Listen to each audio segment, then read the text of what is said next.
Hey guys, welcome to my next top 3. Today we're going to talk about the top 3 sweeteners that you can use for your healthy living.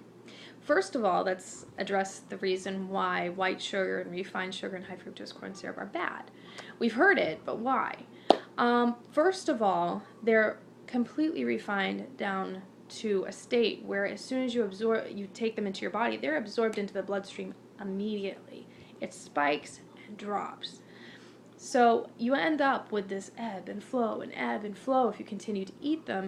And those that eat high sugar diets are more susceptible to type 2 diabetes for that reason. Secondly, there's been many studies that talk about the addictive properties of sugar. And if you've ever had to cut sugar out of your diet, you can definitely attest to the withdrawals that you can get from it.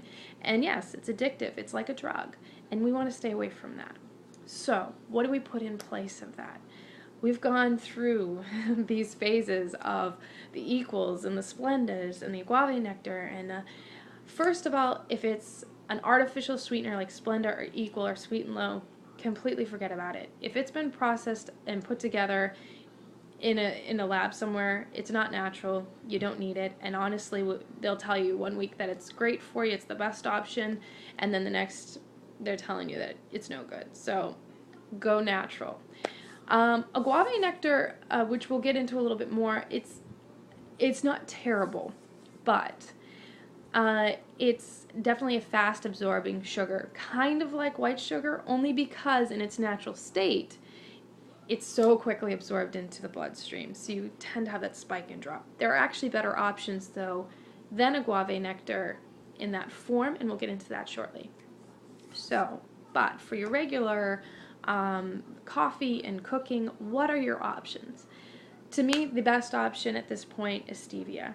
I get it like this, and you can actually buy them in the packets. You can buy them in smaller packages. I buy the bigger packages because it's more cost effective. I use it in baking, and I use it in my iced teas, and I use it in my coffee, so I do buy it like this. It does have an acquired taste. But I think what we need to understand and what we need to come to terms with when you're changing your diet, healthy doesn't mean that we always have a dead ringer substitute that's healthy. But you have something that'll work and that you need to just learn to like sometimes. And I know you want to say, well, you know what, I don't want to have to suffer through my coffee. And I understand. I found that with this, I've been using it for a while. You can sometimes, if you're in that effort of trying to switch over, start just blending it a little bit at first with what you use currently, and then start changing that ratio slowly over to more and more stevia. At this point, I don't even notice it in my iced teas and in my coffee anymore. I enjoy the sweetness it gives, and that's all I need. When you're talking about cooking and you're using larger amounts of it, you can taste it a little bit more. So my solution to that is that if it calls for like a cup of sugar, I use 3/4 of a cup of stevia and maybe sub in a little bit of the unsweetened applesauce to kind of help with a little bit of that. But that brings me to my second sweetening option, which is called xylitol. And I don't have a package because unfortunately I just ran out and I had thrown it away like last week, which was unfortunate timing. But it's spelled Xylitol, xylitol. You can find it on Amazon, even on Walmart's website. It's a granular sugar, and it is from sugarcane, but in its purest form they could put it. So instead of being refined down so that it absorbs quickly into the system, again, your body has to process it first and then absorb it so you have that nice little ebb and flow with your blood sugar instead of the huge spikes and drops. Again, being granular, you got to think of it that way. So I use it in baking. Sometimes I'll cut my stevia and my xylitol half and half. I'll use it on top of blueberry muffins. I'll put it with my cinnamon and sprinkle that on my toast in the morning. But it's another wonderful option when you're looking at it at natural sweeteners. Now, for my third natural sweetener, you're going to look at something that is faster absorbing.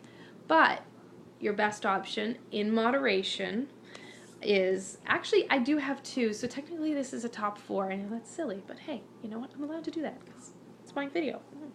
So I got honey and actually maple syrup too, if it's natural maple syrup. No Mrs. Buttersworth. They are faster absorbing, but they are natural, and so you can use them sparingly. Again, we don't want to spike your blood sugar and drop it. It messes with your system. It doesn't help you to lose fat the way that you should be. It actually can help you retain fat. So I will use like a teaspoon in with my Greek yogurt and my granola, because I've got the protein from the yogurt, I've got the whole grains from the granola that help to pair with that, and I actually put a lot of cinnamon in my granola, which is kind of a buddy to help regulate the spikes in blood sugar. Little known fact. But again, I don't go overboard. I don't sit there go, well, I got the cinnamon in there to counteract that sugar spike, so I'm just going to pile it in there.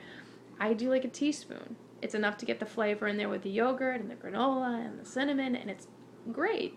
But I'm talking maybe once a day that I do my granola and yogurt. So again, moderation on that, but it's definitely the best options if you want to do that occasionally. So that's my top 3 for this week, guys. Thank you so much, and please send me your ideas for the next top 3. I'm running out, guys. I need help. All right, I'll see you next week, and maybe your next top 3 will be your idea. Thanks.